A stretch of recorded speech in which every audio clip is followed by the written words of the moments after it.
Bonjour à tous, ravi de vous accueillir pour une nouvelle vidéo. Aujourd'hui, je vais traiter d'un sujet qui est fait pour des traders plus expérimentés, puisque nous allons parler de psychologie, c'est-à-dire tout ce qui n'intéresse pas les débutants, plus à la recherche de stratégies, de graphiques, d'actions. On est parti sur le plan du jour. Tout d'abord, je vais vous illustrer le sujet pour bien me faire comprendre et savoir de quoi on parle. Je vais vous donner ces 5 conseils ou astuces au fil de l'eau. Et enfin, je vais vous annoncer une nouvelle importante puisque je vais vous parler du projet d'une trading room que je vais lancer très prochainement. Donc restez bien jusqu'à la fin de la vidéo, on est parti. Alors je suis sûr que vous avez déjà vécu cette situation puisque moi ça m'est arrivé encore hier soir. J'ai passé quelques trades, j'en ai fait 5 en tout et il y en a 2 qui étaient mauvais. Un en début de séance et un à la fin de la séance. Et qu'est-ce qui s'est passé dans ma tête? Je savais que c'était pas le bon moment pour rentrer, mais je suis quand même rentré. Alors qu'est-ce qui se passe? Pourquoi finalement on a ce type là de comportement? Eh bien on peut avoir peur de regretter de ne pas avoir été dans le mouvement, le FOMO, la peur du manque. On peut avoir peur de regarder, voir le prix faire plus 100 points sans y avoir été. D'accord? Donc soit la peur de rentrer trop tard, soit la peur effectivement d'être frustré, qu'elle a une certaine souffrance, peur de ne plus avoir d'opportunité jusqu'à la clôture du marché, etc. Donc là vous avez une problématique, c'est un exemple, une problématique de psychologie à l'état pur. Vous avez tout un ensemble de règles que vous vous êtes déjà fixées, que vous avez déjà notées, auxquelles vous êtes déjà habitué. C'est des règles et une routine qui est très bien rodée. Malgré tout, parfois vous tombez dans le panneau. Alors moi c'est assez rare, je tombe dans le panneau de façon assez rare. Par contre, j'essaie à chaque fois d'identifier pourquoi je tombe dans ce panneau-là, à quel moment, quel était le contexte, qu'est-ce qui a déclenché finalement cette faute. Alors, le premier conseil sur lequel je vais vous orienter, enfin vous demander de réfléchir, c'est la révision constante. La révision constante, ça consiste à observer son trading de façon systématique. Alors, une fois que c'est dit comme ça paraît très théorique. Je vais vous donner en fait des conseils pratiques. Et un exemple notamment, c'est de filmer votre session. Vous filmez votre session et lorsque vous avez des trades qui sortent de votre système de trading, qui sortent de vos règles, et bien qu'ils soient gagnants ou perdants, ça c'est pas nécessairement une histoire de dollars ou de points, vous les isolez. Vous les isolez, vous faites un cut de votre session de trading et vous isolez ce trade-là dans un répertoire justement pour pouvoir noter ces différents comportements. Derrière, l'idée c'est de revisionner une fois par semaine ou une fois par mois ces trades-là jusqu'à s'en débarrasser complètement. Alors une fois par semaine, peut-être que c'est un petit peu beaucoup. Si vous avez tendance à ne pas respecter vos règles très souvent dans votre semaine de trading, il n'y a pas à lésiner, il faut le faire. Si vous avez l'habitude de bien trader et que parfois vous retombez dans le panneau, comme c'est mon cas, eh bien je le recommande en fait une fois par mois ou quand vous avez une série de trades gagnants et commencez un peu à relâcher la tension. Alors effectivement il faut en avoir conscience, lever la tête du guidon, se dire oh là là ça fait déjà 4-5 jours je gagne, je vais peut-être revisionner mes règles et me rappeler que je dois être très très prudent à certains moments du jour, etc. dans certaines conditions de marché. Donc ça c'est mon premier conseil, c'est une révision constante. Le deuxième conseil que je vais vous donner, c'est de justifier le trade. Alors ça c'est un conseil en or, c'est un conseil qu'on fait dans les sociétés de propres firmes physiques. Moi, comme vous le savez ou pas peut-être, je sais pas, je travaille pour un fonds quantitatif canadien et on justifie, je trade dans une trading room, on justifie notre trade, c'est-à-dire qu'on donne les points d'entrée, les points de sortie et ça nous permet effectivement de se dire pourquoi on rentre dans un trade. Alors techniquement, vous pouvez de toute façon rentrer votre trade, sauf si vous êtes un scalper market maker et que vous êtes tout le temps en position, ce sera compliqué. Si vous êtes un trader plutôt qui sélectionne les opportunités, donc un scalper qui sélectionne les opportunités, vous ne serez pas tout le temps en position, donc vous aurez le temps de noter vos trades dans un JT, j'appelle ça un journal de trading, pour justifier vos entrées en position, pourquoi vous rentrez. Cette justification-là, normalement, elle doit être claire avant d'appuyer sur le bouton achat ou vente, et vous ne faites que reporter cette justification après le trade, parce qu'on ne va pas s'embêter à la noter avant. Ça peut être également oralement, ou si vous êtes en train de vous filmer, eh bien, de parler, vous avez un micro aussi, pas qu'une caméra, et vous vous imposez de dire à haute voix pourquoi vous rentrez en position. Ça peut être un excellent moyen justement de se canaliser. Ça peut être également dans une trading room comme je l'ai dit, donc le fait de dire publiquement aux copains là, que vous rentrez en position, ben merci la fierté, merci l'ego. Très franchement, un trade pourri, vous allez pas le dire. Normalement, quand vous êtes dans une trading room, vos résultats sont connus. Donc vous n'allez pas le faire en cachette, sauf si vous ouvrez un compte personnel ailleurs sur votre téléphone et que vous prenez le trade pourri, ça à la limite vous pouvez, hein. mais en tout cas sur le compte lié à la trading room, vous serez clean. Mon troisième conseil, c'est de penser au biais de confirmation. J'en ai parlé dans une précédente vidéo. Je pense que c'était il y a 2 publications de vidéos en arrière. Donc évaluez votre envie si c'est pas sujet à un biais de confirmation. Si vous avez une conviction marché, d'accord, vous pensez que le marché, mettons, est haussier, si cette conviction-là est supérieure à vos règles d'entrée en position, ben c'est qu'il y a un problème. On diminue le risque. D'accord ? Ce que je veux dire par là, c'est que vous avez un système, mais vous avez très envie de rentrer dans le marché parce que vous êtes au fond de vous, il y a cette envie, en tout cas cette intuition, on va dire, que le marché doit monter. Donc dans ces cas-là, on appelle ça une anomalie. Vous avez votre système qui n'est pas en règle avec cette équation-là. En fait, votre système doit toujours être prépondérant avec toute intuition ou conviction.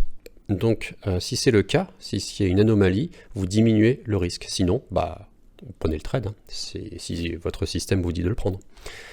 Si au fond de vous, il y a une petite alerte de façon générale qui clignote, eh bien, donnez-lui de la parole.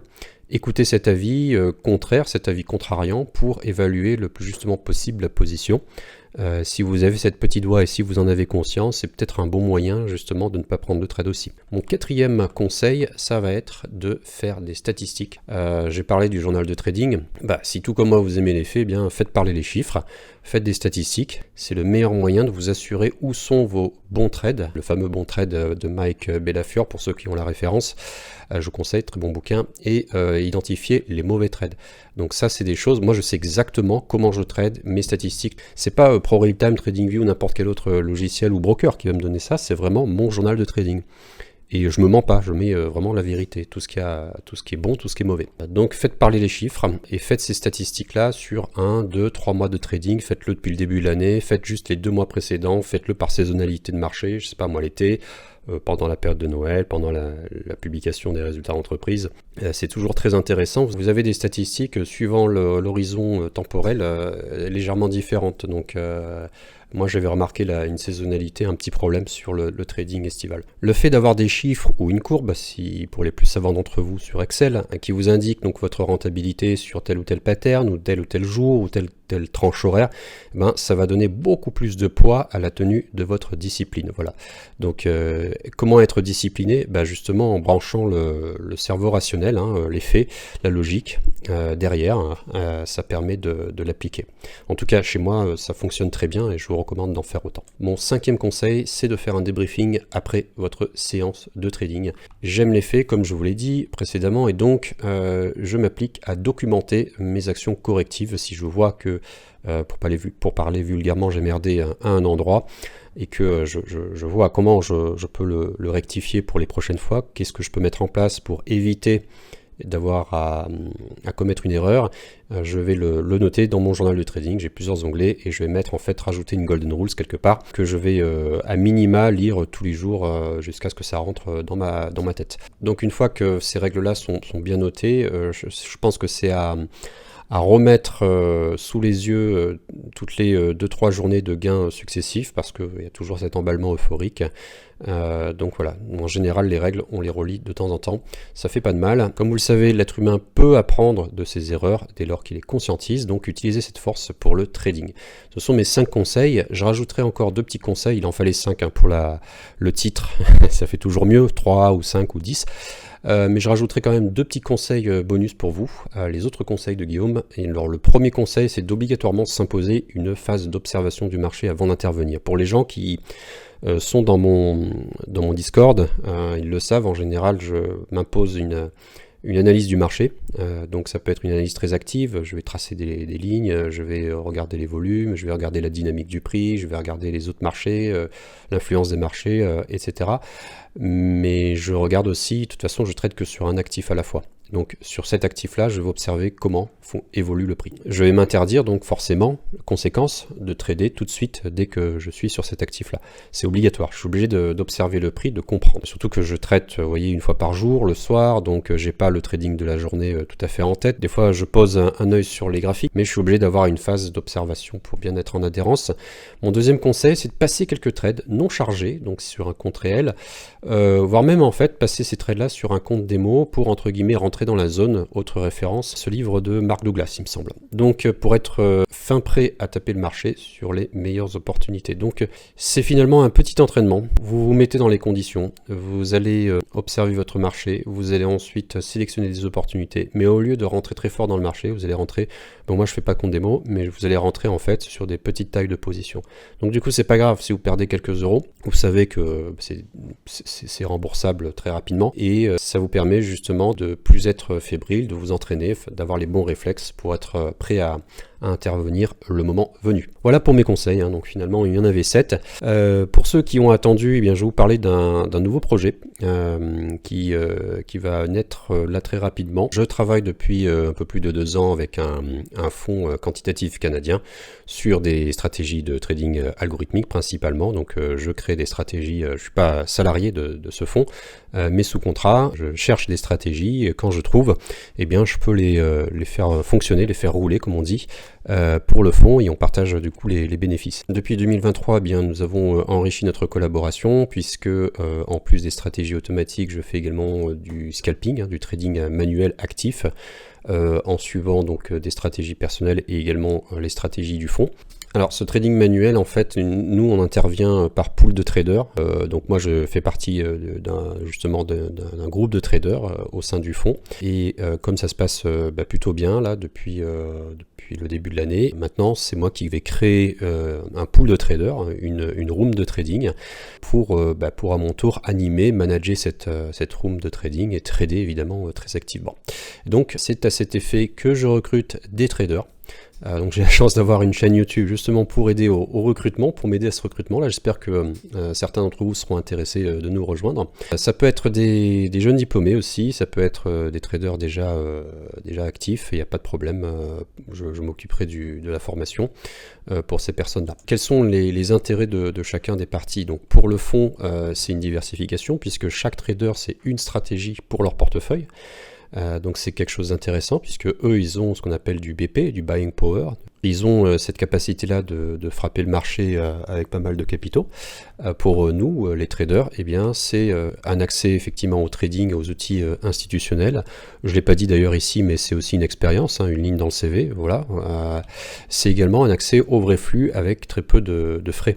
Donc vous avez beaucoup plus de finesse dans le trading. Moi c'est quelque chose que j'ai remarqué quand vous tradez sur IG, sur un trader CFD, vous allez payer un spread. Quand vous traitez mais sur les futurs en général, vous allez payer une commission. Là la commission, comme c'est un prime broker, enfin ils ont plusieurs brokers avec qui ils travaillent, vous avez des frais qui sont bien inférieurs à ceux de eBay par exemple, Interactive Brokers. Donc vous gagnez énormément en finesse, vous êtes très rapidement en gain quand vous avez raison. Quand vous êtes en gain, vous gardez plus de profit. Pour vous, l'intérêt, c'est d'avoir une trading room, c'est-à-dire qu'on chasse ensemble, on fait les sessions ensemble. Donc, il y aura un briefing, le trading et le débriefing, le tout en 1h30 à peu près le soir. Et je ferai également un débriefing plus complet dans la semaine avec chacun des traders au besoin. L'intérêt d'une trading room, pourquoi c'est un avantage? Eh bien parce que vous ne serez pas seul pour trader. Voilà. Donc comme je l'ai dit juste avant, psychologiquement c'est important de dire ce qu'on fait, d'avoir un cadre. Et dans ce cadre-là, quand vous intervenez dans un groupe, c'est beaucoup plus simple. Et pareil pour moi, hein, je veux dire que dans cette trading room, forcément je suis regardé, on voit mon equity, donc franchement je réfléchis à 15 fois avant de rentrer sur un trade si c'est pas trop pourri. C'est quelque chose qui va vous cadrer, vous driver, puis en plus il y a mon accompagnement derrière. Alors dans cette trading room, c'est pas scalable, hein. Je ne peux pas faire 100 places ou 50 places même ou 20 places, il y a 6 places. Voilà, pour démarrer entre 4 et 6 places. Et le maximum, je pense, de toute façon, ce sera 8 à 10. Et je pense que même 10 c'est beaucoup. Donc ça va tourner vraiment autour de 6/8 personnes maximum. Il me reste 3 places. Alors c'est vrai que j'en ai pas parlé, j'ai pas fait de pub. Ça c'est, je considère, enfin voilà, j'ai pas envoyé de mail là-dessus. J'ai juste demandé à mes élèves ce qu'ils en pensaient pour détecter les intéressés. Donc les premiers intéressés sont toujours mes élèves ou mes anciens élèves. C'est normal, c'est leur privilège. Donc par contre il reste 3 places. Alors ces 3 places, comment ça se passe? Je vais faire un recrutement sur sélection. Donc pour les personnes qui sont intéressées, m'écrire, donc info@graphtrading.com. Et j'organiserai très prochainement, la semaine prochaine, une réunion d'information pour expliquer avant toute chose, avant tout engagement, comment ça va se passer, comment on va fonctionner, quels sont les objectifs de chacun, qu'est-ce qu'on attend des traders. Voilà, l'intérêt pour le fonds comme pour le trader, pour bien que ce soit aligné et qu'il n'y ait pas d'attente d'un côté comme de l'autre inutile. Voilà, donc évidemment cette trading home là, elle est payante. Elle est payante parce qu'on va investir dans un trader dont on ne sait pas s'il est rentable, s'il va être rentable avec ses stratégies, avec nos stratégies. Donc il y a un accompagnement de ma part. Vous vous doutez bien qu'effectivement c'est pas gratuit. Donc premièrement, moi ce que je souhaite c'est avoir les candidats les plus motivés. Donc ceux qui sont motivés, ceux qui veulent effectivement faire partie de cette trading group et travailler pour un fonds. Première étape, c'est m'écrire vos motivations à info@graphtrading.com. Ensuite, moi je vous enverrai une réponse personnalisée évidemment, et puis avec les informations, la réponse à vos questions. Et si vous êtes retenu, eh bien nous ferons avec les candidats retenus une réunion d'information où moi et éventuellement une personne du fonds, voilà, on terminera la sélection pour vous faire trader avec nous. Voilà pour cette information. C'est une information assez importante, hein. Je pense que moi je suis très enthousiaste en tout cas à l'idée de pouvoir animer ce pool de traders comme je l'ai été moi jusqu'à présent, et j'espère que je traderai toujours aussi bien en étant manager. Voilà. Donc dernière slide, c'est, vous le savez, le coin des nouvelles. Les grandes nouvelles sont déjà passées, donc c'est l'instant pub, hein. Si vous souhaitez ajouter des stratégies à votre trading, vous avez toujours graphtrading.com qui est le site, mon site e-commerce, que vous connaissez déjà sans doute. Alors, vous pouvez rejoindre les compagnons du trading sur notre Discord, qui est un espace animé, où vous avez pas mal d'informations, vous pouvez poser vos questions, moi ou quelqu'un, il y aura toujours des personnes pour répondre à vos préoccupations. Il ne me reste plus qu'à vous souhaiter un excellent week-end, je vous dis à la semaine prochaine, ciao.